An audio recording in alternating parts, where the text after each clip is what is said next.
Hello and welcome to China Shortcuts, the European Chamber's weekly catch-up on China's business landscape. This episode was recorded on 12th August 2026. China's exports continued their rapid growth in July 2026, with the total value up almost 24% from a year ago. While the rate of growth slowed somewhat from the previous month, it still represents the second fastest recorded in almost 5 years. According to data published by China's General Administration of Customs on 9th August, China exported nearly $398 billion worth of goods to the rest of the world in July. The total volume of imports, meanwhile, grew at an even faster pace than exports, up 27.5% over the same time frame. While not enough to rebalance China's export dominance, it helped trim the country's trade surplus, which now stands at $112 billion.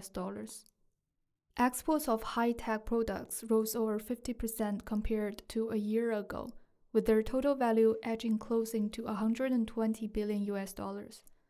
A strong increase was also seen in the export of integrated circuits, or microchips, which more than doubled year-on-year, making up nearly 10% of China's total exports in July.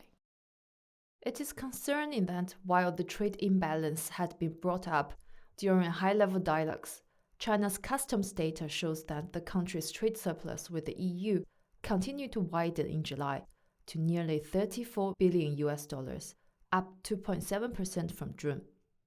The EU's growing trade deficit with China has become a significant point of contention in Brussels and many EU member state capitals.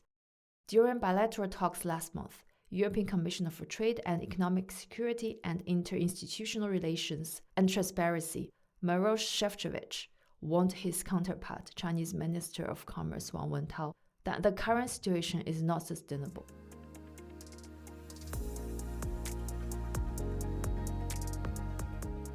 The rise in consumer and producer prices in China both eased in July, according to data released on 9th August by the National Bureau of Statistics, or NBS.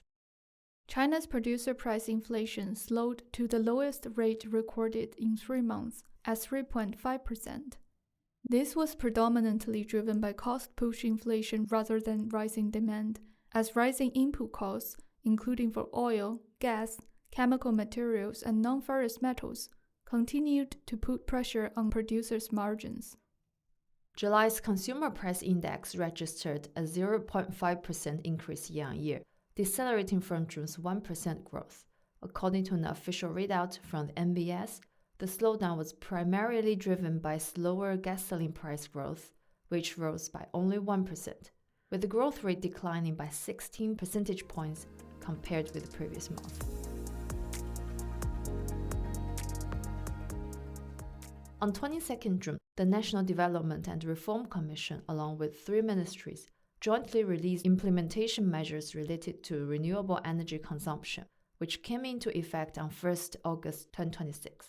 The measures establish renewable energy usage quotas at both the provincial level and for key energy consumer industries. The Chamber welcomes the publication of the measures, with the goals of which are aligned with the interests of its members. The measures represent a step forward when it comes to achieving China's 30-60 goals. It is also positive that the scope of assessment has been extended to non-electric renewable energy use.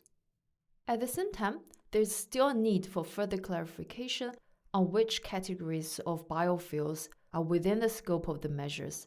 Specifics on how the State Council will determine what constitute key energy consuming industries and the introduction of additional forms of verification or accounting basis for assessing the completion of renewable energy power consumption targets, among others.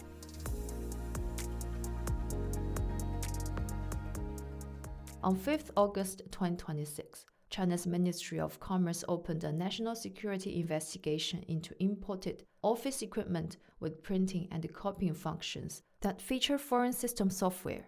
The investigation is to be completed within 12 months from the date of its announcement. This is the first time that national security concerns have been cited as a reason for an investigation into foreign trade matters, as specified in Article 41 of the Foreign Trade Law. However, This is not the first time office equipment has come under scrutiny in China. One of the clearest examples of this is the 352 policy introduced in 2019, which specified that the use of foreign hardware and software should be reduced in Chinese government offices by 30% by 2021, by a further 50% by 2023, and the remaining 20% by 2025. Scope creep of what constitutes national security continues to be a concern for businesses operating in China. Clearly defining national security would make the business environment more predictable and would help to prevent national security concerns from restricting legitimate business activities through discretionary interpretation and any overreach in enforcement of related policies. Today, the automotive industry is characterized by evolution-style competition and vicious price wars that weigh on innovation. European automotive manufacturers are also grappling with fragmented cross-border data regulations and divergent carbon standards in China. Meanwhile, Chinese EV exports face mounting trade barriers. Navigating this dynamic market successfully poses a major challenge for all automotive players. Join us on 25th August in person in Beijing to hear experts and industry representatives discuss the current state of the EV market in China, the respective institutional frameworks of the EU and China, and the issues related to cross-border compliance, as well as the opportunities that are still there for European automotive manufacturers in China. Thanks for listening, and don't forget to tune in again next week. In the meantime, please find useful links in the episode notes.